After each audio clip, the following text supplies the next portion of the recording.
সব ইতিহাস তো আর পাঠ্য বইয়ে পাওয়া যায় না, কিছু লুকিয়ে থাকে গোপন নথিতে।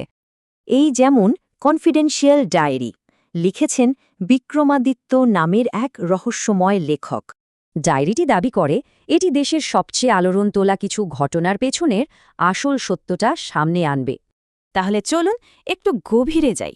তদন্তটা শুরুই হচ্ছে বইয়ের কভারের এই বিস্ফোরক প্রশ্নগুলো দিয়ে। প্রথমে আসা যাক শেখ মুজিবুর রহমান হত্যাকাণ্ডের ঘটনায়। ডায়েরিটি এই নিয়েই শুরু হয়েছে। লেখকের মতে আমরা যা জানি তা পুরোটা নয়, এর পেছনে ছিল আরও বড় কোনো ষড়যন্ত্র।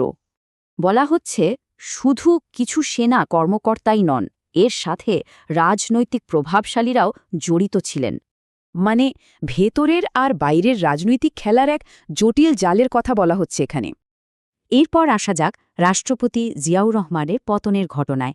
এখানেও সেই একই প্যাটার্ন। ডায়েরি বলছে এটা কোনো সাধারণ বিদ্রোহ ছিল না, বরং ছিল একটা সাজানো বিশ্বাসঘাতকতা। বইটিতে বলা হয়েছে জিয়াকে তার নিজের লোকেরাই ভুল তথ্য দিয়ে বিপদে ফেলেছিল।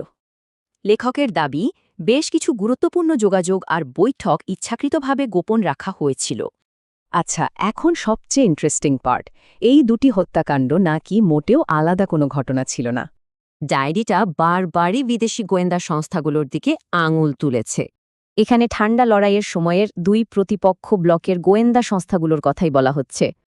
বইটির দাবি এই শক্তিগুলো দেশের ভেতরেই একটা ডিপ স্টেট বা গোপন সরকার চালাচ্ছিল। সোজা কথায় ডায়েরি বলছে দুটো হত্যাকাণ্ড আসলে একটাই বড় গল্পের দুটো আলাদা পর্ব ছিল। বইটা আসলে ক্ষমতার লড়াইয়ে যারা হেরে গিয়েছিল তাদের না বলা গল্পটাই তুলে ধরেছে। শেষে একটা প্রশ্ন থেকেই যায়, প্রচলিত ইতিহাসের বাইরে এই ধরনের দাবির গুরুত্ব ঠিক কতটা?